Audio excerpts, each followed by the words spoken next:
Hi, this is Tina Powell, host of In the Suite, where I sit down with top women leaders and some of the biggest names in the financial services and the wealth management industry.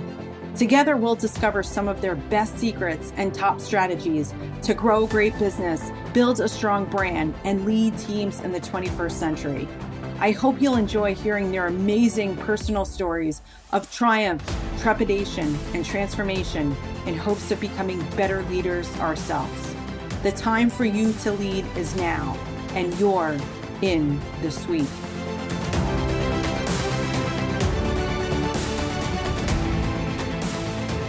The name Angie Herbers is iconic in the financial services industry. Angie is the founder and chief executive of Herbers & Company. She brings over 20 years of experience in human capital management, leadership, and corporate financial strategy development to advisory firms. Angie and her team at Herbers & Company have worked with over 600 financial advisory firms, helping their clients to transform growth rates, expand profits, and maximize enterprise value. Angie is also a columnist with Investment Advisor magazine, a blogger for thinkadvisor.com, and a frequent speaker at industry conferences. Investment Advisor named Herbers one of the top 25 most influential people in the advisory industry in 2017, 13, and 15. In today's podcast, you're guaranteed an emotional roller coaster ride. Angie shares with us very generously the details of her own personal life and the lessons she's learned along the way. Today's episode begins with a powerful story in which Angie talks fondly about her childhood, growing up in Western Kansas, the majestic experience of living in nature under the stars, and looking at life through that lens. Angie admits that school was hard, and then in the 8th grade, she was put in a class of applied mathematics in which she learned how to run business, among other things. As a result, with the support of her grandfather, who was a longtime entrepreneur, inventor, and engineer, Angie built her first business by the age of 14. But at age 18, everything changed. The unexpected and tragic loss of Angie's mother was a significant turning point in her life.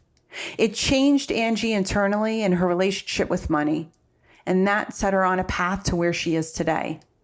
In fact, one of the many gifts that you'll discover about Angie Herbers in this episode is her passion for education and helping individuals and financial advisors achieve greatness at Herbers Company and now beyond. Never in a million years could I predict that Angie would break the news here exclusively in the suite, announcing her next big venture, the Herbers Academy app. Herbers Academy is a financial advisory growth training platform now available via mobile app in addition to desktop. It provides subscribers with the most critical resources and knowledge required to promote growth within an advisory firm. Follow your heart is the philosophy that Angie has lived her life by. She is a creative entrepreneur at the core who believes everything and anything is possible. By the end of this podcast, you'll believe the same and feel inspired to take that next bold leap of faith in the suite. Wow, Angie Herbers, take a seat in the suite. It is so great to see you. I'm so excited for today's podcast. I cannot wait. How are you doing today? Really good day. Thanks for having me. It's exciting to be here. I have to tell you, I send so many people to the podcast. It's fun to be on it. So thanks for having me. Wow. So you have been on my list from the beginning of time. My podcast coach will tell you we spent 3 to 4 months kind of engineering what the podcast was going to look like and sound like. That was Jen Glantz in New York City. I took a podcast course at General Assembly. And the thing is, and this is no disrespect to the guest earlier, you know, you're an icon in the industry. And I think too, I know that I was very transparent with you and saying, hey, Angie, I'm a little bit nervous to have Angie Herbers on the podcast, right? Like you were one of the first guests on Michael's podcast. And Yeah, anyway, it was a little daunting.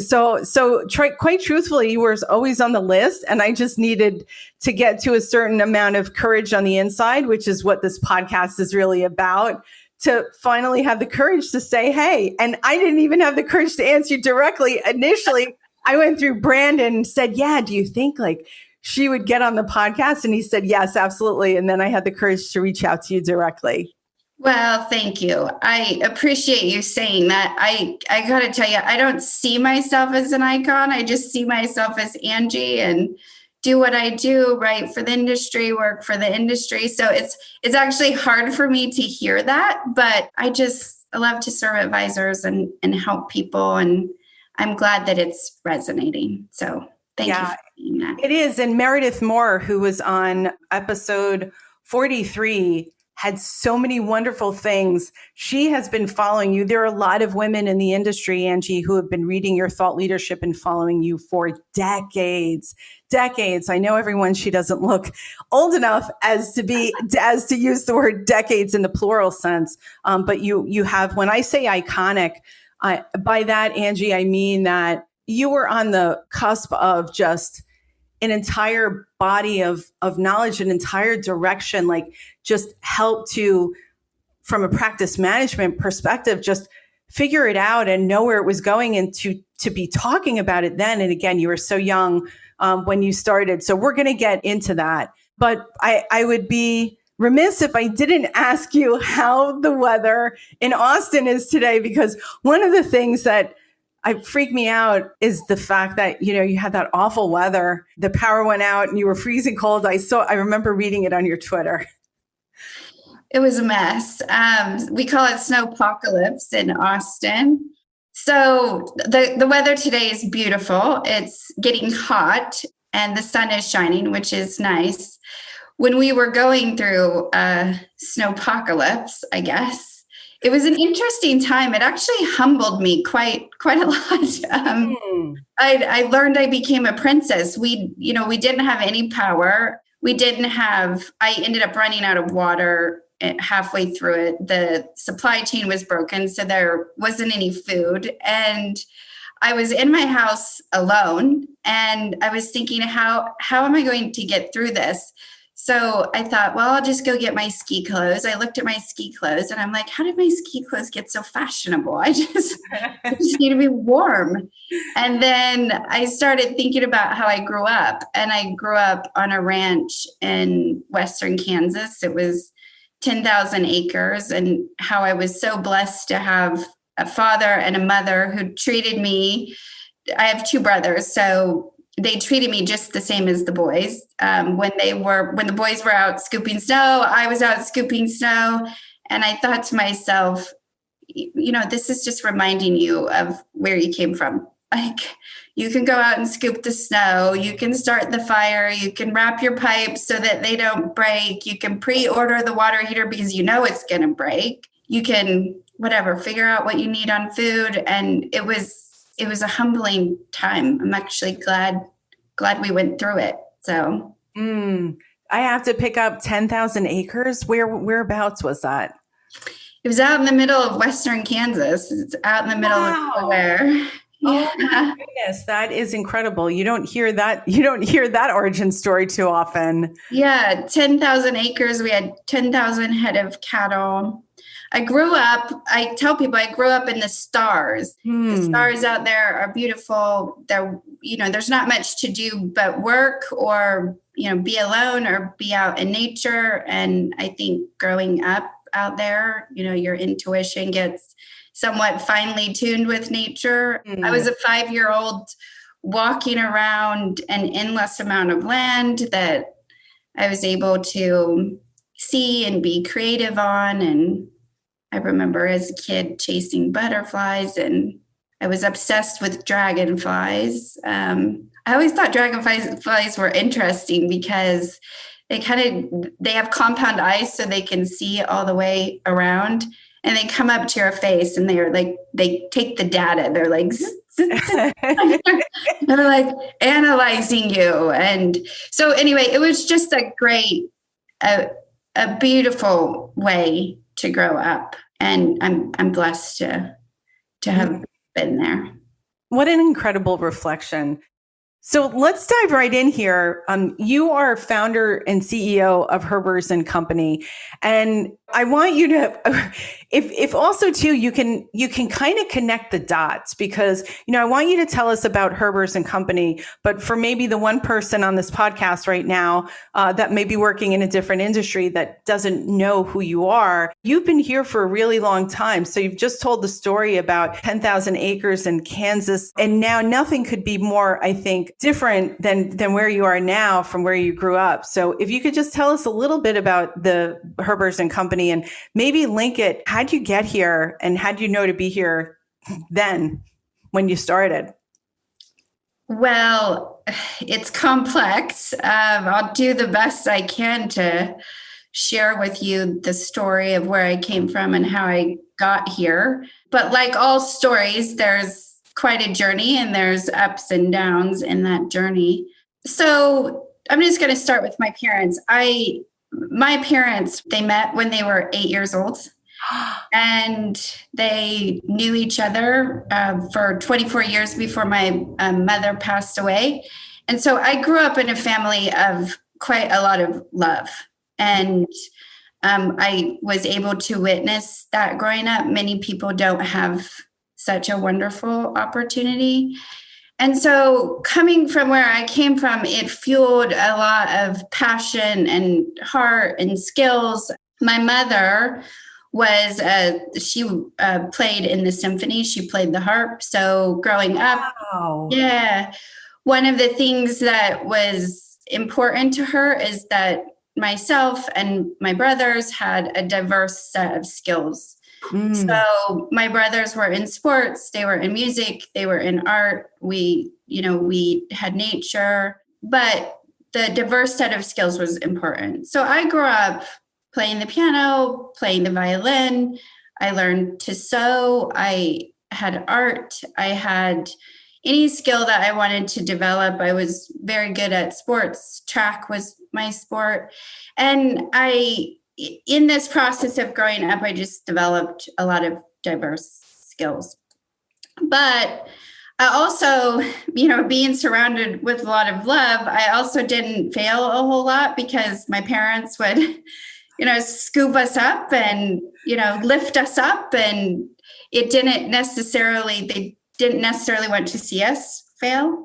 But when I was in the 8th grade, I was never great at school.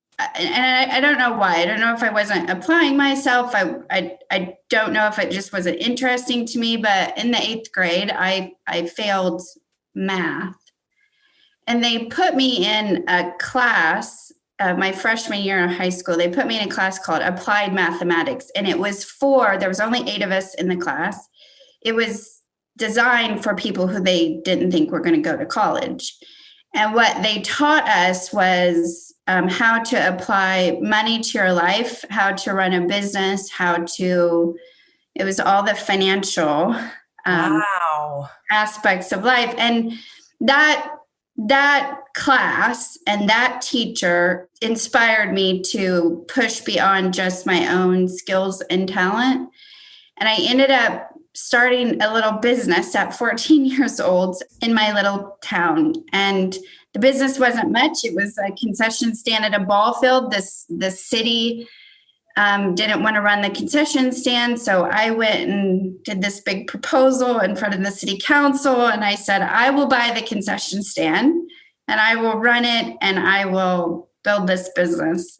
So I ended up getting this experience in running this business. On the flip side of that, my grandfather was a longtime entrepreneur. He was an engineer and he was also an inventor.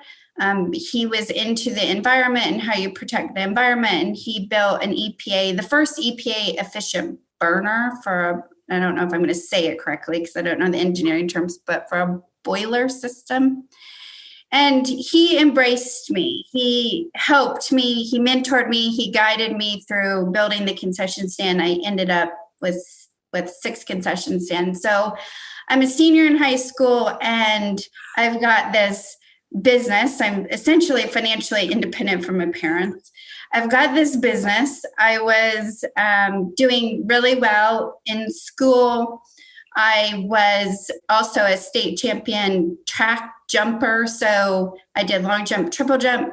I'd won a lot of awards in the state, and I was just at the top of my game. And I was going into my senior year. I was 2 weeks away from graduating high school. It was the night of my scholarship awards. The goal was I would go there, I would get my awards for scholarships, and I would be off to college, and life would be perfect in my perfect world. Well, driving to that awards ceremony, my mother was killed in a car accident. She was 43 years old, and that day changed my entire life, my entire mental structure, my spirituality, who I was, how I was. In a sense, the easiest way for me to explain it is it fragmented my brain. I mean, it just an experience like that changes who you are. Oh my God. So this is 2 weeks away from graduating high school. In that 2-week period, first I was worried about my father because he had lived very little of his life without my mother. And so at the time, I mean, I was 18 years old at the time, I'm thinking, I just lost my mom, but did I also lose my dad? Because he's not the same either. Did I also lose my brothers? Because they weren't the same either. But mostly I was dealing with losing me, who I was, and what I thought was important. In that 2-week time period, we had the funeral for my mother. We had the burial for my mother. We had my high school graduation. We had Mother's Day. My parents were celebrating their 25th wedding anniversary. So we had a big party planned already. That was done. And then I was jumping in the state championships and in track.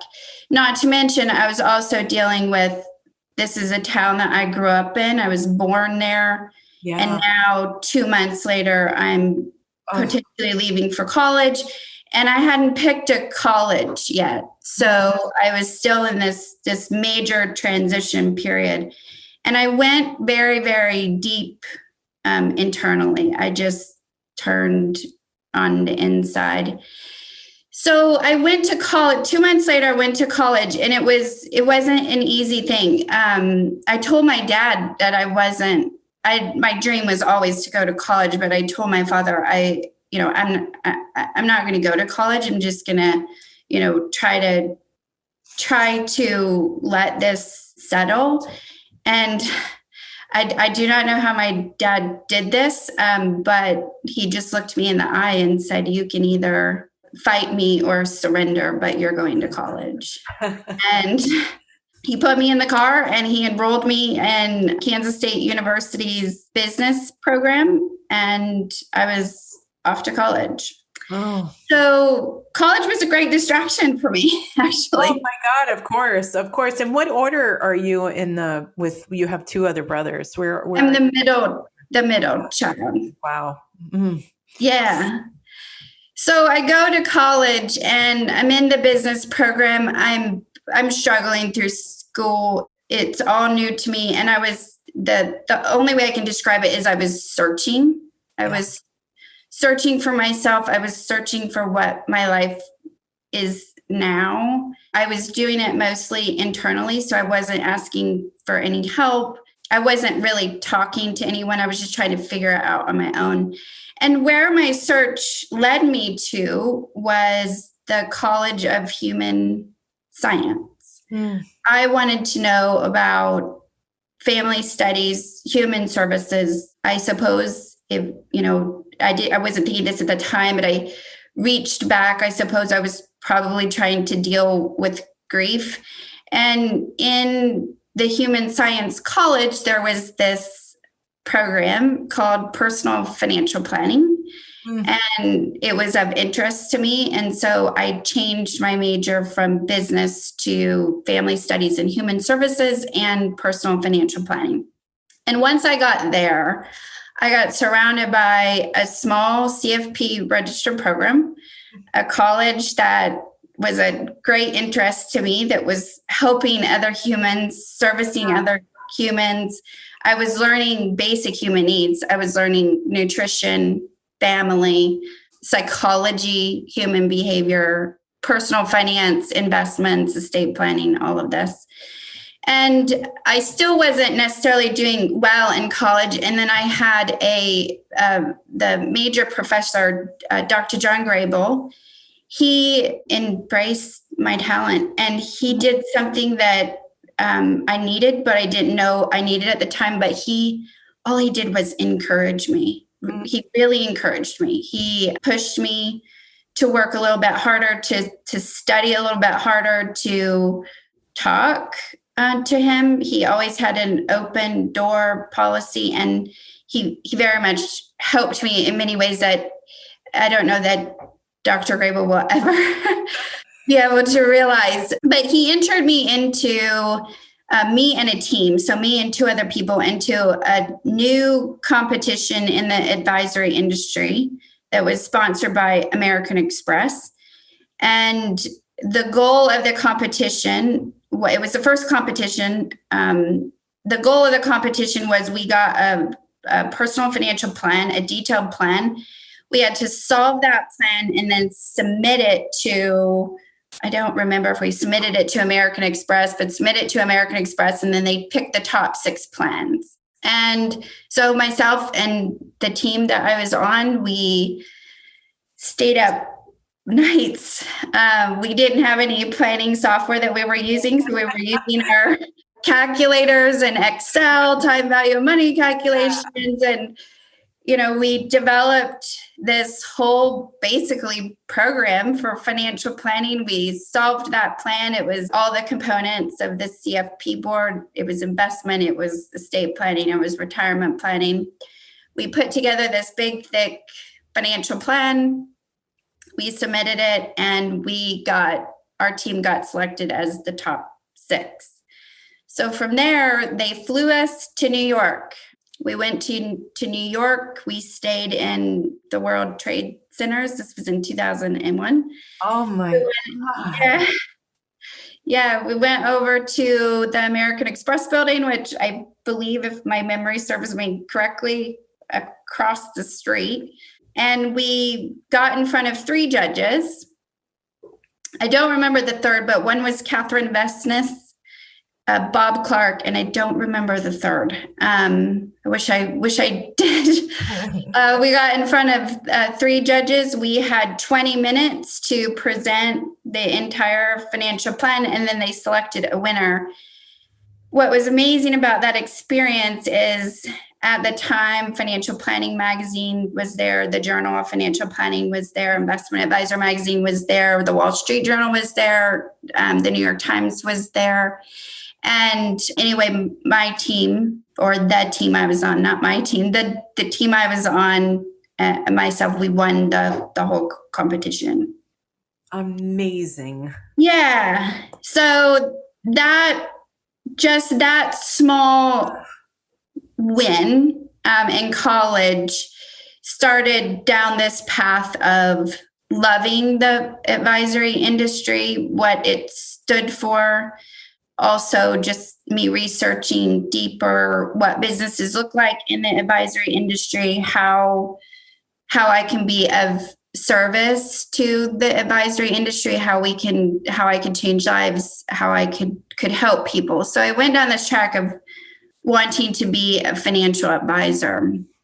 I accepted a job with Cheryl Garrett at the Garrett Planning Network after I graduated. Yes, Cheryl is incredible. Yeah, she's an amazing human. I can't thank her enough for the great mentorship that was given to me, both through her network and through her planning practice. But there was something inside of me that was calling me, and the only, as ridiculous as it sounds, it was truly a calling. I was 23 years old, and can I just say that this isn't ridiculous at all. I'm having a hard time holding it. Oh no, in a good way. Oh. In a good way. It helps to explain. It helps to explain why you're so good at what you do. Oh. Because it is a calling, Angie. It's a calling, and it's not like, so those people who, it's not stupid at all. And if you think it's stupid, then don't listen to the podcast. No, these are origin stories of how people get to where they are and why they're here. And what you just shared is it's an emotional journey.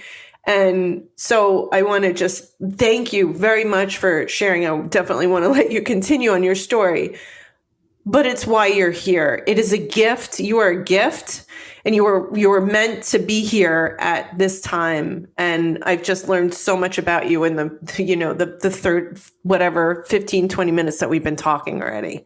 So I have enormous respect for you and the power of your story. And I just thank you. Thank you for recognizing the calling inside you. Thank you for recognizing the calling inside you that said, something is still not right.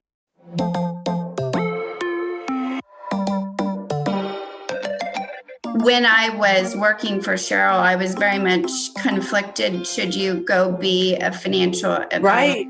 And I had also, Investment Advisor had put me on the cover of their magazine with two other young advisors. And it said, the faces of planning, the new faces of planning. So there was some pressure within me to make the choice to be a financial advisor, but that choice still wasn't right. And I got to give, Mark Tibersion doesn't know this, but I got to give him credit. I was reading a lot of the trade publications at 23, and I got to know the trade publications because Cheryl was in a lot of them. And, I'm watching her great success, and I'm thinking, here's a very strong woman who is providing me mentorship that I probably wouldn't get, and I certainly don't have it on the other end of the phone anymore. Right. And so I started reading all the trade publications, and Mark Tibersion wrote an article about the definition of success. And that article, his words, changed me. I wanted to start a consulting business to help financial advisors, but the odds were very small. First, the market was very small. The average size firm, advisory firm at the time, was $400,000 in revenue. Wow. They likely didn't have a whole lot of money. This is what I was telling myself. The story that I was telling myself, likely didn't have a whole lot of money for me to make a very sustainable business out of it. I knew it would probably be financially better for me to go, start an advisory firm and go after a bigger target market. Back then, I didn't know about the valuations that advisory firms could ultimately produce. But I read this article from Mark Tibersion, and it was a definition of success, and it lives, my definition of success still sits above my desk. I'm going to read it to you in a minute. And I sat down, and again, this is a spiritual journey that I was going through. I sat down and I started to look back on, the last 5 years of my life, being in college, losing mom to some degree, losing my dad, us all being different, and finding this financial planning career. And also the pressure on me that I felt I had to be a financial advisor because I had won this award. And, then I'm on the cover of this magazine. Like, how can I abandon being a financial advisor and go start a consulting business to help advisors? And how could it possibly succeed at 23? So I sat down and I wrote myself a letter. I'm going to read this letter to you because I hope that this letter changes people's lives, but it became my definition of success. I'm feeling my heart is pounding. Like, I don't like to talk about myself sometimes, and I feel like I've gotten kind of deep into talking, but I'm just going to go with it. This is all about, and we started out the podcast, that this is all about changing lives. This is why, it was started, because there's a narrative that's missing right now. And I love the industry, but there are conversations that are missing from the vernacular right now. Those conversations, sometimes they get done and sometimes they don't, right? Sometimes it's two women or women and a guy talking, or small groups of people. And just in the same way that you said that your mentor in college, the person that took an interest in you, was just there to just say, hey, Angie, like, just to encourage you. And that's what this podcast is. It's what you're saying right now is going to encourage somebody, is going to change a life. And that's why you're here. That's why you've just so generously given of your time. So after Mark's article, I sat down and wrote a letter to myself, and it has guided my 20th year in the industry, and has guided my journey all the way to here. And let's see if I can actually do this. The letter says, "Dear Angie, if you want to make a change in your life, you must first understand that every choice you make is uncertain. The only way to make things a little less so is to follow your heart. You know that leadership begins with trusting. So why not trust your own? You have learned tragically that life is short and that people matter. If you stay focused on those you want to serve, your destiny will serve you. In doing so, success and failure are inevitable, but they will follow, not lead you. The success may or may not come on the timeline you project or want or desire, but focusing on whether or not you will fail or succeed is breaking your own heart unnecessarily. If you want to serve financial advisors and not be one, let it be. Trust it and surrender." And then I started a consulting business. 20 years ago. 20 years ago. Harper's and Company. That was Here we are. I'm going to listen to that. I'm going to transcribe it. I'm going to mount it. That is such a powerful statement with powerful words. What words? I have no words. I can just say that I'm completely honored. Gratitude. The fact that you just shared that is just amazing. It helped me just even hearing that. I don't, again, I'm not very good at being vulnerable. Usually I've learned self-leadership only because I had to. I had to. Yeah. It wasn't a choice for me, especially, what I had gone through quite young. And when you hit a certain point in your career that you actually never thought you would even make it to, 20 years, you start to reflect back on how far you've come, and the service to the industry or those that you help then becomes a lot deeper, and how can you help more? I will tell you, if I'm being honest, that is my definition of success. It's to be and to let be and trust it and surrender. But it didn't just happen overnight. It took me a lot of years to trust my own leadership, to trust what I was writing in the industry, to let in the belief of what I was doing, to materialize as the human that I am. And it never ends. I mean, I'm still practicing. Well, thank you very much for saying that it never ends, right? That it's not like the destination is that it's a continual journey. And Right. you know what? You've celebrated 20 years of your business and you are flanked by two industry greats as well. Jared Upton and Brandon Moss. Both are highly respected in the industry, have incredible vitaes, that of which working for United Capital. And so I want the listeners right now to understand that Angie has a company that's not just Angie, and that you are a respected thought leader in the industry. So to hear you just say that every now and then, like, you know, leadership is something that we constantly evolve in. It's part art, it's part science. And we need to recognize that we don't ever we solve one problem, Angie, and then we're off to something else will show up. Certainly. There's always something. Yeah, there is always something. So I'm thanking you because this is only my 4th year in business. And and Mark will tell you, reading, I'm working on it. I'm working on myself and I'm giving back to the team and the clients and trying to do a better job. From my perspective, you got it figured out. I'm watching you. Like, I think about Meredith Moore. I did listen to the podcast, and she had mentioned that she had been watching me for the last 10 years. And I'm thinking in my head, I'm going to say this out loud so she knows this, but I'm thinking in my head, I've been watching her.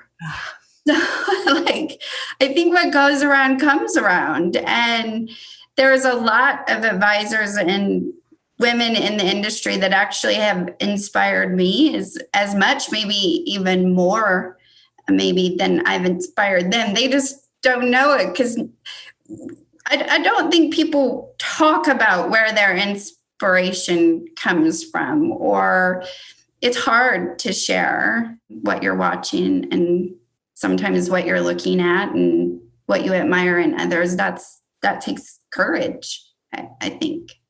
And courage is hard. You have formed some foundational concepts that I want to give justice to while we're here in the suite, like diamond teams and like what your consultancy does. Yeah. Let me just first begin by saying, for those who don't know, Herbers & Company is a full-service strategy management and innovation consulting firm specifically to independent advisory firms. And I want to say on a professional note, but also a personal note, what drives Herbers & Company is not just me. I have Jared Upton, who stands beside me. He's a senior partner in Herbers & Company. I'm blessed to have Jared Upton. I don't know if any of you have ever had the opportunity to talk to Jared Upton, but he's one of the kindest humans on this planet. I tend to be a little bit more emotional. I don't know how he holds himself so well together. And I'm so grateful. Also beside me is Brandon Moss. Brandon Moss and I have known each other for nearly 25 years. And in fact, we competed against each other in the American Express competition. No way! Yeah, so I've known Brandon forever. I never knew that I would have the opportunity to be able to work with Brandon, but Brandon stands beside me. And Brandon is, you know, I'm very creative and innovative, but Brandon is a star beyond Mars. I don't know how he comes up with the innovations that he comes up with that really helps advisors. And it's just a blessing to have those two individuals, key leadership, standing beside me in Herbers & Company. So with that, over the years, what Herbers & Company, its goal is to make growth happen and modernize an industry that is growing. So when we look at what we do for advisors, we're not only solving individual problems and opportunities for individual advisory firms, but our goal is also to solve big industry issues. And one of the issues that was clear when I entered the industry was that there was career path issues for students who are graduating from CFP registered programs. And even still today, many people in the industry do not know that there are trained CFPs in 4-year universities, undergraduate, graduate, and PhD programs to be a personal financial advisor. It's deep knowledge in finance, personal finance, and deep knowledge in also human science, how money drives behavior. So Diamond Teams was an innovation in Herbers & Company in 2013. And the goal was that we were going to try to solve a career path issue, a succession issue, through the foundation of organizational structure. Many firms wanted to transform from solo firms or siloed firms into ensemble firms. And Philip Palaviv has done a lot of great work in the ensemble leadership structure, G2. When Herbers & Company was looking at this particular issue, which was career path issues, we got to thinking, if we wanted to build strong advisory teams, then one issue that we have, especially with fast-growing companies, is how do we get a young advisor trained fast enough to go to a lead advisor, or sometimes now called service advisors, to senior advisors fast, in particular, those who have graduated out of CFP register programs, not those financial advisors that have a different type of education. So Diamond Team started out as a big mess. What we did in outlining how are we going to solve this career track organizational structure issue and training issue and potentially succession issue at the same time, we had to approach how advisors get trained and also how they move up in the organizational strategy. So what we came up with, and again, this was a long process. We like to go through, take the time, sometimes it's years, take the time to make something that's very complex quite simple so that advisors can, in a sense, implement it on their own if they choose not to ask for help on the consulting side. And Diamond Teams became the structure. Ultimately, how Diamond Teams evolved is, so I'm just going to explain a diamond team to you. A diamond team it looks like a baseball diamond. It does not sit in a hierarchy. So we don't have senior advisor at the top. It sits in a team where everybody is equal. So a diamond team, you're looking down on it. It's like this. So looking down on a team, we're not looking at levels of experience. We're looking at how do we all work together with the common goal of growth not stopping in an organization, and we're able to train young talent to move up the career chart or career ladder.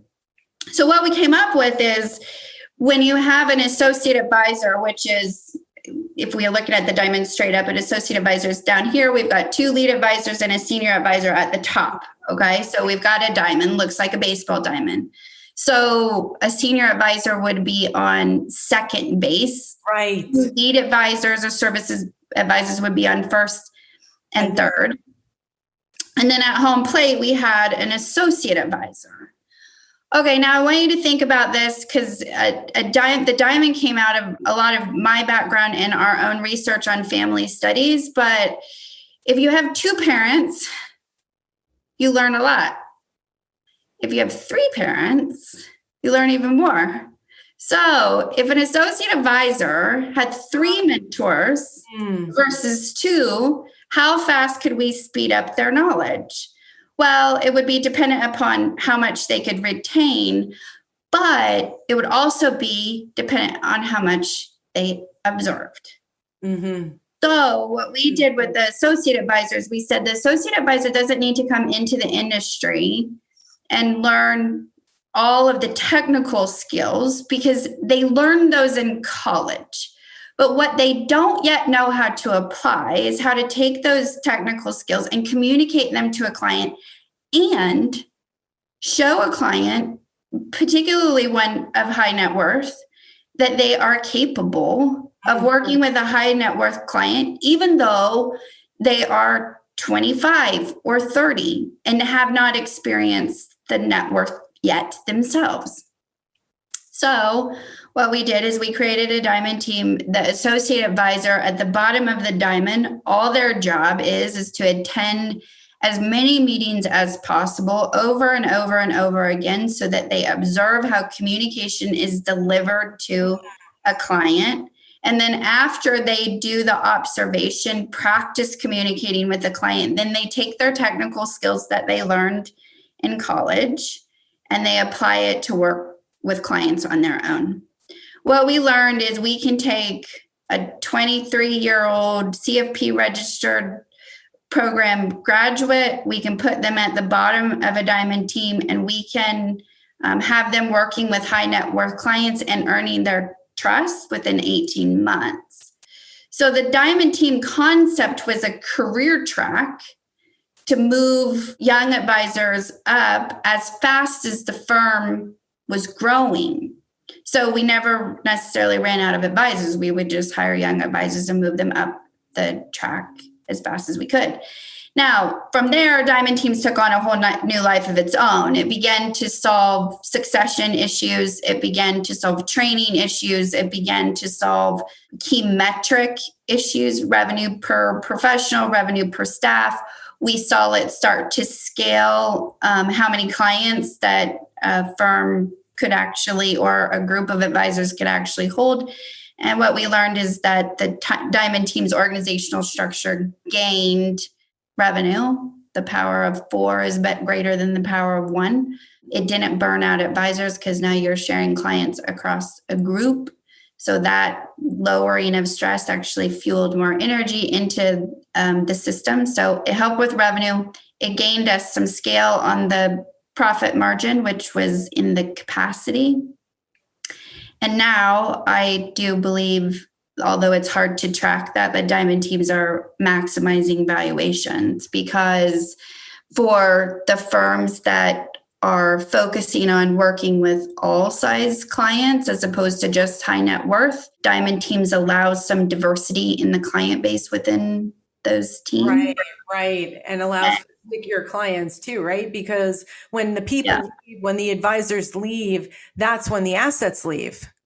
And so if you have this stickiness, if you have this retention of these diamond teams together and everybody's staying there, and that client has been, there hasn't been one person in my relationship, it's been 3 people in my relationship, then also too, even as a client, Angie, I'm more likely to stick with the firm because it's like, okay, that other person left and, deciding to move on for whatever reason. But hey, Angie, Jared, and Brandon are still here. Right. Well, and the most important thing too is it didn't necessarily attach a client to one specific advisor. So it solved those advisor breakout issues within independent firms. And, a lot of the firms that we have worked with on diamond teams, now there's a lot of diamond teams out there. That the white paper, when it went out in 2013, really took off. And I'm going to tell you, we've never seen it bigger than what we saw in the pandemic. Organizational structure and the virtual environment very much took off because the virtual environment does require teaming. One of the things that you had said was this kind of 18-month period. There were a couple of questions that I had as you were describing diamond teams.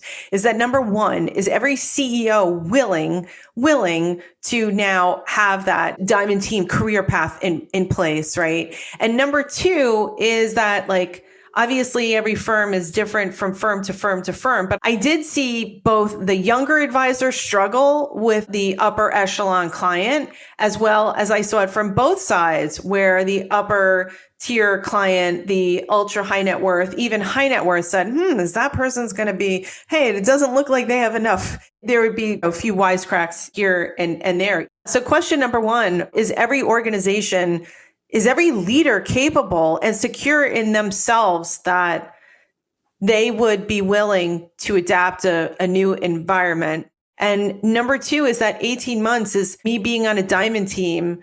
Could that differ for me? Because maybe personally, I have to get over some hurdles. I have to get over some of my own confidence issues to be able to sit with an ultra high net worth client and command the room.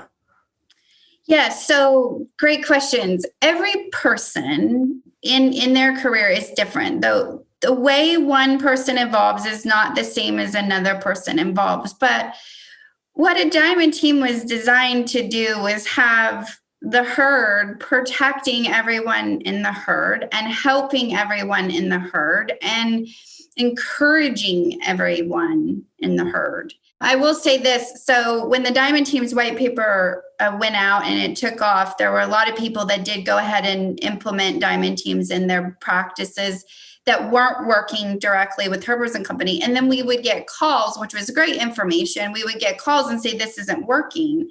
And the first question that we asked is, what is the culture within the Diamond Team? Is it encouraging or is it telling them what to do?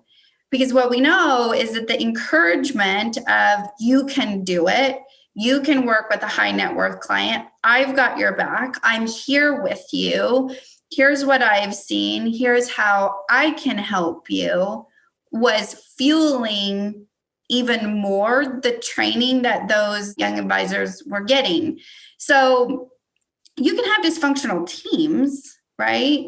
And it doesn't matter if you have a dysfunctional team, it doesn't matter how they're teamed up. It's just dysfunctional. We have to change the communication. But once the communication is changed and how we look at helping others within our organization and not competing with others, such as like a system of silos, you have your book and your book only, and you're growing and growing, and you're compared to the other person over here who's growing and growing and growing.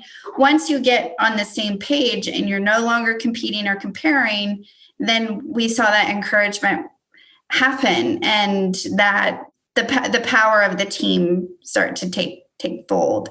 So again, it depends on every young advisor. It depends on every leader and their willingness to focus on ensuring that we aren't comparing and or competing, and we are instead developing and building a culture within those teams that is encouraging and training. Yeah, you said the magic word. And so here's the thing, and this is going back maybe, I don't know, 5 years ago. Like one of the, again, hearing your name when you're not in the room is JD Bruce from Abacus Wealth Partners. And so we both served on TD Ameritrade's advisor panel, and he was singing the praises of Diamond Teams. And I always knew Abacus Wealth Partners to be like a very creative, collaborative culture. He was the first person that said, yeah, I hired barista training. Yeah, we had this like ultimate coffee service. He was talking about yoga events. We had Mary Beth Georgia on the podcast like way early. So it kind of helps to explain how certain, I would guess, innovative cultures at that time, like Abacus, and they still are, that whole mindset of being very creative and very innovative. And what does your culture look like? And do you have the culture that really supports these new ideas and these fresh ways of doing things that now I feel that a lot of advisors, they have been leaning in more towards, especially the pandemic, they had no choice. Right. There wasn't a choice in the pandemic to lean into those cultures. We'll get to trends in a minute, but I think that a lot of that was driven on what we're seeing in trends right now in the advisory industry. I want to speak to Abacus for a minute. Abacus has a very unique culture. It's one that I have not necessarily seen before, where they do deeply care about the employees and service to the clients. And JD, I was lucky early in my career to come across JD, and I'm grateful for him singing the praises of Diamond Teams. Abacus put their own stamp on Diamond Teams, which is great, and took the Diamond Teams concept and then built this even more wonderful culture for advisors out there and other advisors to join them. And it's been a great journey to watch Abacus go through. They were an early adopter of Diamond Teams to look at them and how they've adopted them and moved it forward. So, yeah. and made it their own. A Diamond Team at Abacus is not exactly like the white paper, but we see all sorts of firms taking their culture and what they're trying to do and putting it on top of the initial culture of what we were trying to create through career pathing with diamond teams. Yeah, he taught me, he inspired so much of what you did at Beacon Wealth Management. Hey listeners, you can now text me at 201-581-3983 to join our text-based community in the suite. After you do that, I'll be lifting you up, inspiring you, and supercharging your life and your career with awesome quotes, resources, videos, and tips we learn from our great guests. It couldn't be any easier. Just text 201-581-3983 to join. The attention to wellness seems like it's a big trend, but I think it was trending even before the pandemic, right? This whole idea of wellness now not being detached. And so I remember that they had built in all of the COVID resources, and they weren't just regular types of resources. They were providing mental health counseling, if I remember correctly. And it really did make me stop and pause. The pandemic was a point in time that either you're going to define your leadership, either you're going to double down and try things that might not have been so conventional. Maybe some of it worked, maybe some of it didn't, but it was your time as a leader to show up and show out. Yeah, for sure. We started to see the health and wellness, the mentality of health and wellness come about early in the century. I mean, I remember reading about mental health and wellness in cultures when I was just starting out in consulting. There was a whole management culture in the 1990s within the financial services space that actually drove independent advice. Independent advice moved out of those big cultures and said, we're going to focus on the health and wellness and doing right by the client, which is why the independent advisory industry, as I understand it, started to be developed. What didn't happen is the health and wellness of the culture and in the employees, and it wasn't necessarily needed at the level that we need it now because we had really small independent advisor firms. Now we have multi-billion-dollar RIAs. Every year, for as long as I can remember, the number of RIAs in the US has increased. So we're looking at an industry that's very much now becoming a professional services industry and focusing on health, wellness, and culture because it's needed and the firms are a lot bigger. But, and here's a big but, the pandemic just sped it up. That's all it did. Early on in the pandemic, Upton is a very insightful person. And early on in the pandemic, him and I were having a conversation of what is going to happen? Like, what do these advisory firms really need? We've got a certain group of advisory firms out there who are focusing all on growth and marketing. We've got a certain set of advisory firms who are now turning toward inorganic growth strategies. What do they really need from an organic growth strategy? And we didn't have an answer at the time, but the clients answered for us. It was an organizational structure that focused on health and wellness. And we just happen to have diamond teams, but we also, diamond teams might not work for every firm. So we also have the power of the creativity to develop and build an organizational structure that works for all sorts of structured firms. So we saw mental health and wellness rise to the top. And I can tell you, so the number one trend that Upton Moss and I are watching right now is advisor turnover. And I would encourage every advisory firm to be watching that within their own firms and within the industry.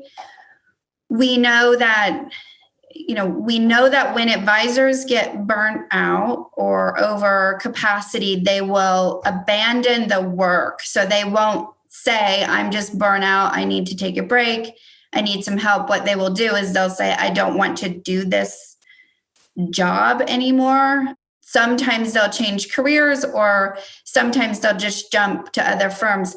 And I guess this is a word of caution, but it's remarkable how many people are reaching out to Herbers and Company to start their own firms. I mean, you've got burnout coming from the pandemic, you've also got skyrocketing valuations. Mhm. And what are advisors thinking?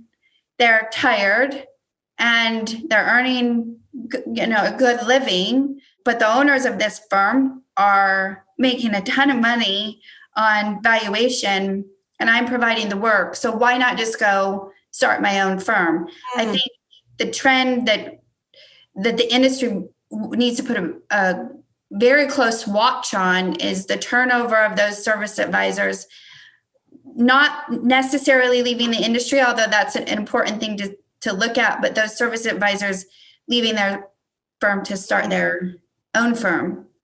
Very, very, very interesting. I've seen some of those service advisors not have an equity stake in the business at a time when they should have.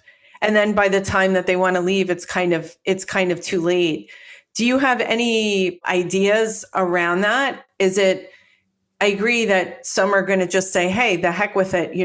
I can do this. So even if they were given an equity stake in the business or buy into the firm, then some are just going to say, hey, I know I could do better. Hey, if this is a mathematical equation, if this is a valuation, I can make it very, very attractive. What my boss just did in 15, 20 years, I can do in 5. We had a lot of young advisors to do that. Look at XYPN, the massive growth of XYPN, and how they're changing an industry. Holy mackerel, are they? Right. Those advisors are coming up with amazing new, not only tech innovations, but pricing structure innovations, new service models. So in every industry, you always have the risk from within. A lot of consultants are talking about how disruption often happens outside of the industry. I actually think that disruption in the advisory industry is very much like a Trojan horse, and the horse is already in the industry. It's coming in and it's filtering from a lot of very innovative firms and coming out of the industry, not necessarily from outside the industry in. So the point that I'm making here is we've got two things going on. Partnership structures and creating partnership tracks is not for every firm and every firm owner, and that's fine. But to keep those service advisors at the firm, you're going to have to offer some compelling culture and or compensation structure to keep them there. That's first. The second thing is if you do want to offer partnership structures or strategies behind those partnership structures, it's a bit complex in the advisory industry. So it's a matter of looking at all your options. Many advisors come to Herbers & Company and they already have this solution to their partnership structures. They just want validation. And we'll ask them, are you sure this is what you want? Because there are hundreds of different options out there on how we could structure this. And we might be able to get you, what you really want better by looking at this differently. So we want to know how open you are here. Advisors by nature are DIY. They're do-it-yourself. They're great planners. And so they will have a propensity to begin to plan out their own business succession and or own partnership structures. And they've got the knowledge to do it, but sometimes they aren't all that objective in looking at their situation. And they might not know all the options, very much like, individual consumers don't know all their options with money. So again, there's so many factors that are coming into what I would consider a perfect storm in the industry right now. And the pandemic just opened it wide up. It just opened up the possibilities wide open. And now we've got a lot of movement, or starting to see a lot of movement with service advisors who want to start their own firms. We had already seen movement in the next generation on innovating tech and also pricing structures of how services are offered. And now we're seeing even more on valuation and proprietary tech in the industry. That we've seen a remarkable amount of advisory firms say we're going to utilize the resources that we have to build our own proprietary technology, to build our own client experience. And Joe Duran and United Capital is one of the leaders in this, to build our own client experience to maximize our valuation. The future of the industry is wide open for interpretation, but we have a lot of change happening. And I think that it's important for advisory firms to know that there are a lot of options out there, but to say it's not going to change or that it's going to remain the way that it has in the last 10 years, there hasn't been a whole lot of change. There's been change, but not a whole lot of change post-pandemic is not wise. So does an advisor call on the services of Herbers and Company? Is there a certain sweet spot or ideal client profile? I know that if I'm an advisor and I'm listening to this right now, I want to be able to head off the headwinds here that are already here. Like I'm already in the perfect storm. What do I do right now as an advisor? And I know this is such a generic question, right? It depends. It depends on the size of the company. It depends on the firm, and it depends on that. But what would be the one thing that if I want to insulate myself, or if I want to protect myself, or at least I want to know what's coming, what do I do now, Angie, that's different from how I've been doing things all along?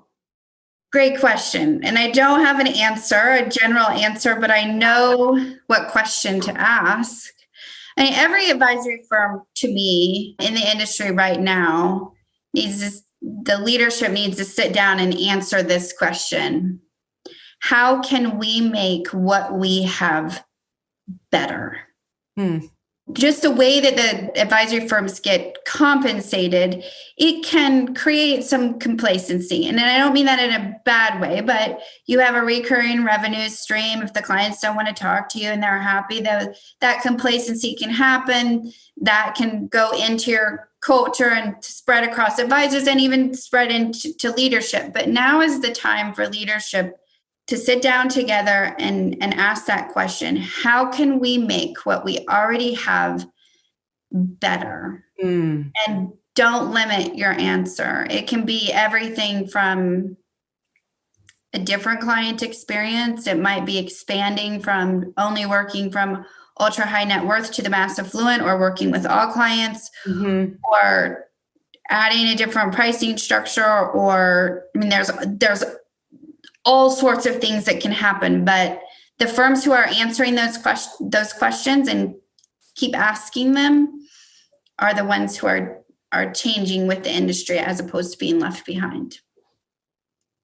That's really super great advice for any business that you're in. I heard Reid Hoffman on Masters of Scale talk about a concept that's related to this suggestion.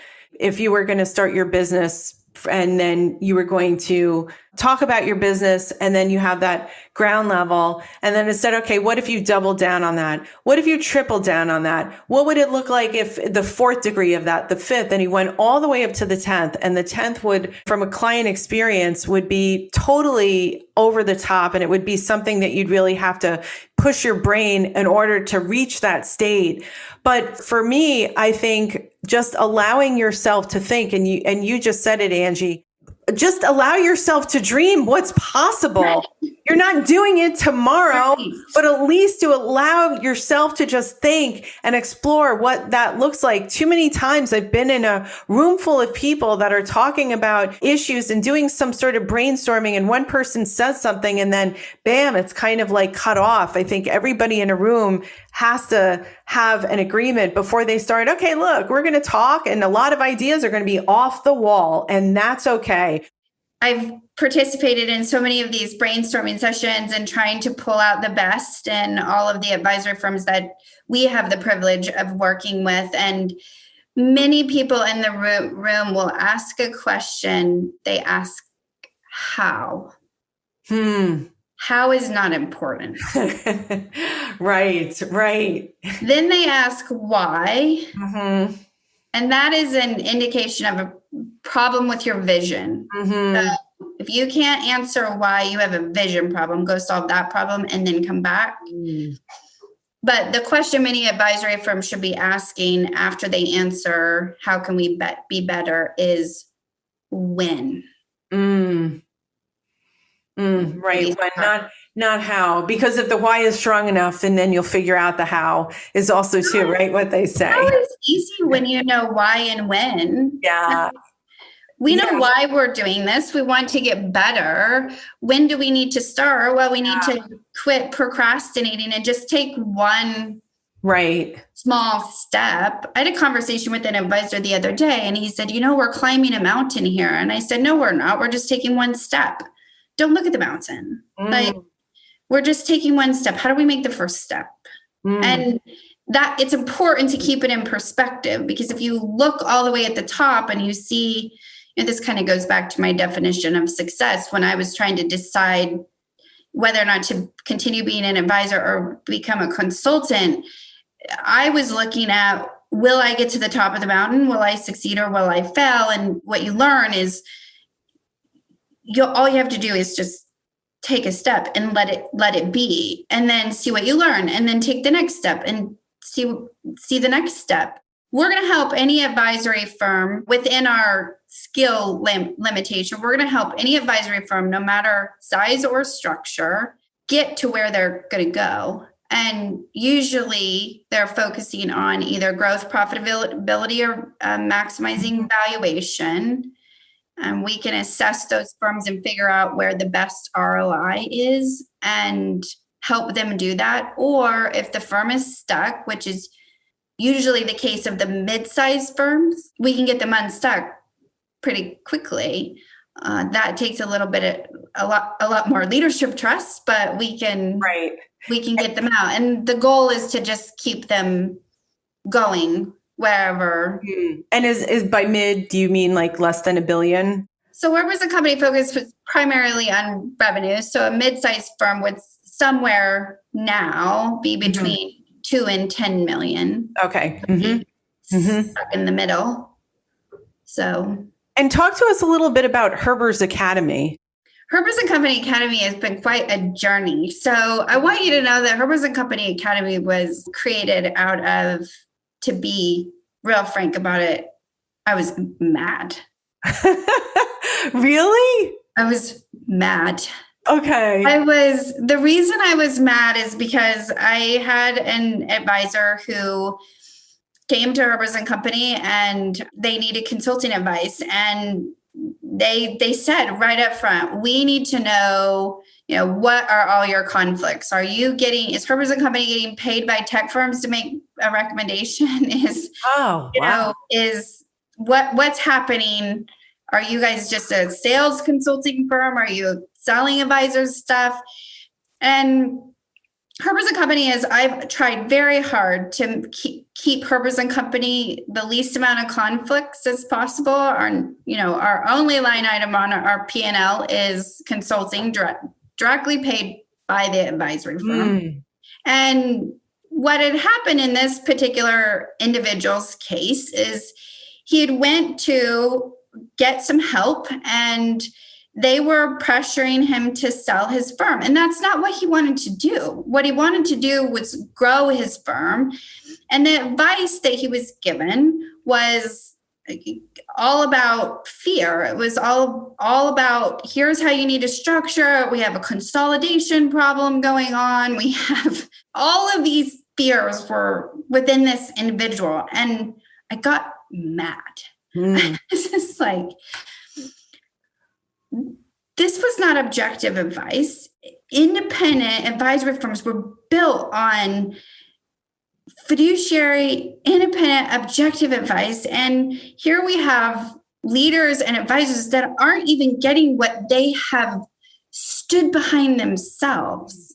And Herber's and Company Academy became just a mission to get information out there, education out there, however you want to interpret it, that is faster than what the industry is getting one-on-one. So what I did is I started just recording, presentations, speaking engagements, what I've seen, what I've learned, and I threw them up on an education platform. And by golly, people started to buy them. And I thought, oh, okay, well, this is interesting. So we ended up with over 1,000 advisory firms who bought some of the education programs. And then I pulled back. The consulting business started to grow even more, bringing in Jared and Brandon. And then Brandon came along. Brandon. Let's talk about Brandon for a minute. For some reason, Brandon latched onto Herbers & Company Academy. And he's like, we are innovating this and we're doing something with it. And for me at first, it was just, to me, it was, I got angry and I just started giving education out there. And Brandon felt like it was something more. So we have some very exciting news coming out about Herbers & Company Academy. Wow. That's amazing. This is awesome. Okay. I'm listening. So you're the first to know, but Herbers & Company Academy was completely re-engineered. It was put on an app where you can get your direct questions answered from our senior consulting team via a virtual environment. You can get all of the education that is available at Herbers & Company. You can get all of our tools and our templates, and you can join a community that believes in helping each other in a way of servicing each other, not taking from each other. So what Brandon encouraged me to do is begin with one education program every other week and get on there and start talking. And I did. And over the last year, he put it all together in a Herbers & Company app. Wow. That is fantastic. Congratulations. Thank you. That is, truly innovative, using today's technology, your whole idea of creating these teams and making your knowledge accessible, scalable, all of your intel, having it directly at advisors' fingertips. That is amazing. The Herbers & Company Academy is there for people to learn, take what they want, leave what they don't want. We're just going to serve. That's what we're going to do. And I think that it's just a good opportunity for everyone to. Wow. I love it. We'll be directing our clients as well. I assume that it's a subscription model type pricing. It is. Subscription model. It's $89 a month. Oh, wow. That's fantastic.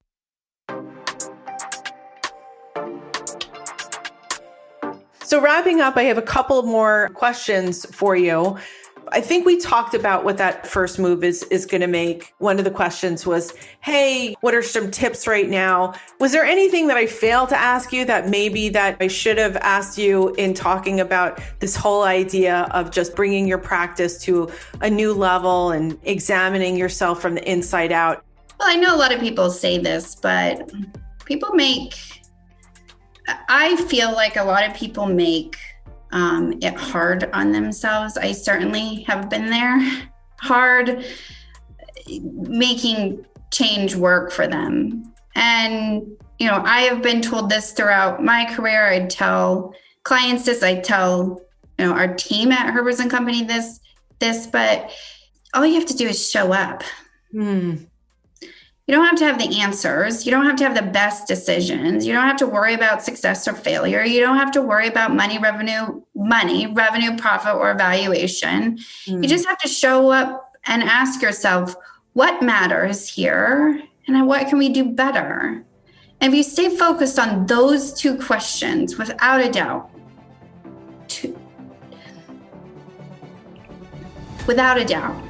I know you'll hit the stars. You're listening to In the Suite, a podcast that shares amazing stories of women in business in the financial services and the wealth management industry. Our producers are Tina Powell and Kevin Hirshorn. Our editor-at-large is Kevin Hirshorn. Our content writers are Dimple Rashandani, Sarah Smirker, and Tina Powell. Our research and technical assistants are Rachel Powell and Sarah Smirker. In the Suite podcast is sponsored by C-Suite Social Media, a digital marketing and social media agency for C-Suite leaders and companies in finance and technology. You can visit csuitesocialmedia.com to learn more. And thank you so much for listening and subscribing and giving us 5-star reviews. We are so grateful to you. We've got listeners in 653 cities and 40 countries.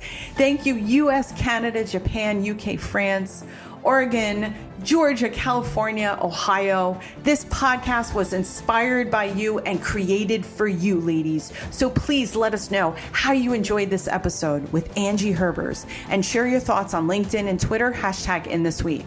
You can connect with Angie on Twitter at Angie Herbers, LinkedIn, and visit her website, angieherbers.com to learn more and to sign up for the mobile app. As always, if you would like to share the name of a rock star woman in financial services we should interview in 2021, please send it to me at tina@inthesuitepodcast.com. Thank you so much for listening and subscribing to In the Suite.